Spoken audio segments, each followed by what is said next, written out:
Welcome back to Sip the Tyler Films. I'm your host, Coach Evans. And today we're going to take a look at the Baltimore Ravens coaching search. Now, a lot has been made over the past couple of days of what's went on, but we're going to do it like this, and we're not going to be out there. We're going to kind of be quick with it. So a couple of days ago, Jonas put out a list of what he called it, where the Ravens coaching search stands as of January 20th. So since then, we know some things have popped off, and let's kind of go through what has happened and the pitfalls and the good outlook or the bad outlook of what's to come in this Baltimore Ravens coaching search. So we'll start with Joe Brady. Joe Brady is coming back to do a second interview. So he's still in the running. So that's a name that we can still throw up there as a possible candidate still. And we'll do that. What I like about Joe Brady, he has worked with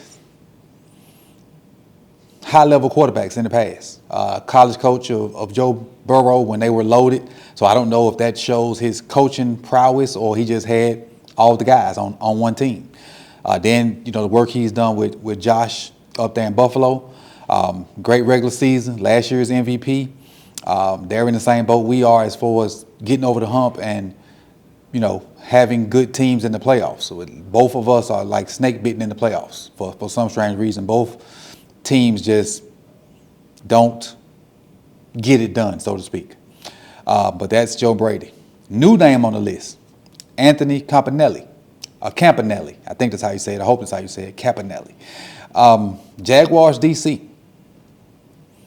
Interesting name because the Jaguars out of nowhere were really darn good on defense again. Josh Hines-Allen kind of led the way on that defensive front. I don't know how much Travis had factored into them defensively. So they did all this stuff without Travis, so to speak. But they got other players on their defense. And the fact that I can't really name, they got two good linebackers. Two, because the other one don't play no more. Travion from a couple years ago, the number one pick from Georgia. So they've been quietly building up, and it came to fruition this year under Campanelli. So that's a new name to look out for. Don't know if he'll get it, but we'll see because we're kind of, other names are falling off the board. Next up, Brian Flores. He was my number one. I don't know if he's the number one guy now with, I think he going on his second interview in Pittsburgh, if I'm not mistaken. That may be today.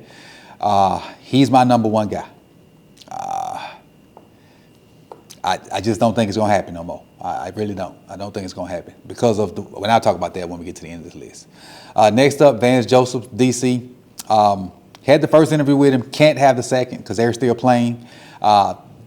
We'll probably be able to interview Vance Monday, honestly, unless they pull a rabbit out the hat because they don't have a quarterback. Their quarterback tore his ACL, I think, up second to last play of the game. So we'll see what becomes of Vance Joseph. All right, Kliff Kingsbury, the ex-Commanders offensive coordinator. Got a first interview in. I don't like Kliff as our head coach. Maybe you can persuade me to like him as our OC, but as our head coach, I don't know if I like it or not. And these are all my gut feelings that I don't have nobody that's telling me anything. And these are my gut, just years of loving football and seeing how we work and how he's working. I don't think it's a good fit. Maybe as an OC, but not as a head coach. All right, next, Clint Kubiak. I think this is one of the guys they're waiting to talk to because they're still playing. They play the Rams this weekend for the NFC title. And so we'll see, where that goes. I like Kubiak. I do. I like what he did in New Orleans before, the quarterback got hurt, David Carr. They were bombing people before Carr got hurt. Like Rashid Shaheed was going crazy. And it makes sense now that somebody texted in the group chat earlier. That's why Shaheed is in Seattle, because he has familiarity with Kubiak. Next up, Mike McDaniel. It's probably going to be the Chargers OC. Woke up to that news this morning.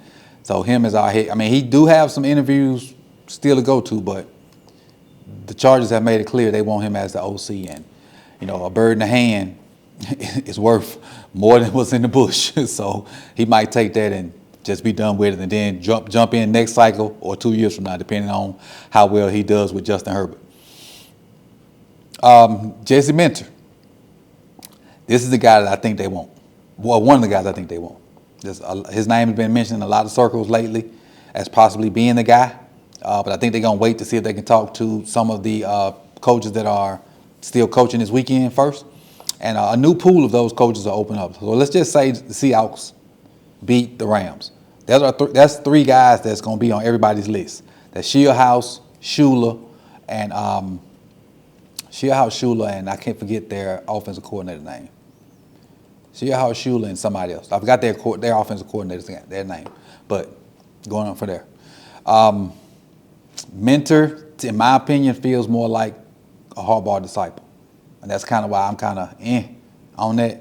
But we'll see. Young, probably innovative, and we'll play it how it goes. Next, Matt Nagy.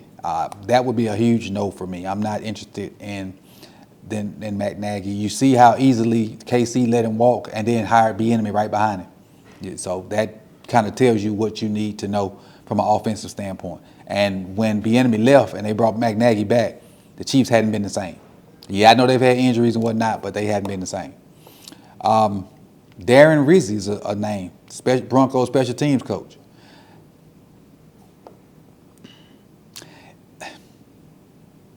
CEO type guy, maybe. I just don't expect. Well, never mind. We retain the rights to our special teams coach. He can't make a lateral move in the NFL. If he takes a job, our special teams coach, it has to be a bigger move. It can't be special teams coach. He can't. We blocked him from making a lateral move. So Rizzi maybe be a CEO type dude. I don't know much about Rizzi, so I don't want to even try to speculate and lie and act like I do. I don't. Robert Saleh. He has a job, so we can take him off. House we can't talk to. Young, innovative mind. Going from pass game coordinator to a head coach this fast, kind of taken aback by it. But then you look at his boss. His boss got a job at 34. I think this kid is maybe 35, I think, if that. I had to check it.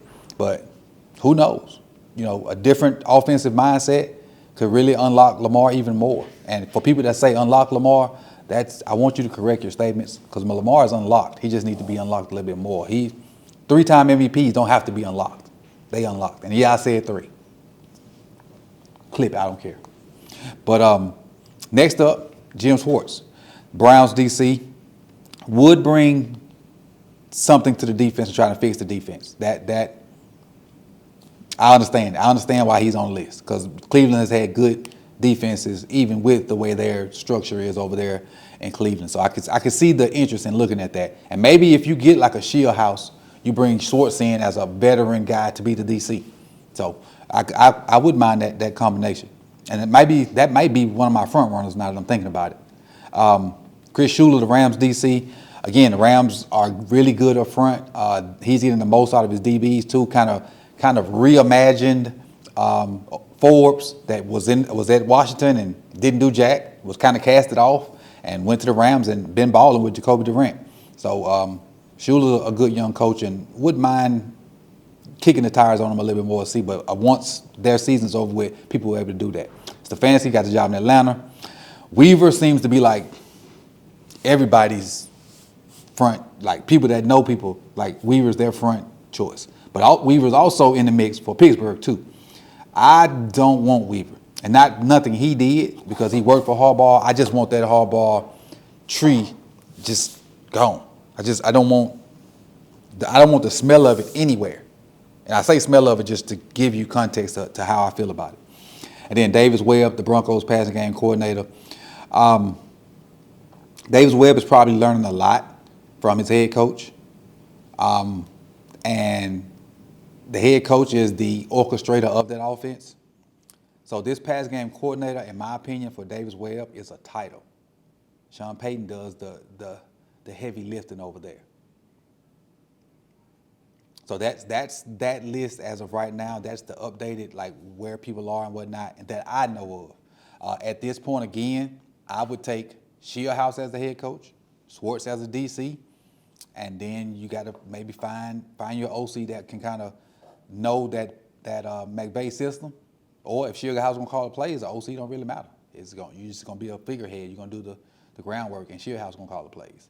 So that's where we at now. Put it down in the comment section who you think the next Baltimore Ravens head coach should be, and we can talk about it, man. I appreciate all the support this year. You could have been anywhere in the world, but you chose to be here with me. Like the video, subscribe if you've not done so, and hit that bell so you can be notified when the rest of this content drops. Peace, y'all.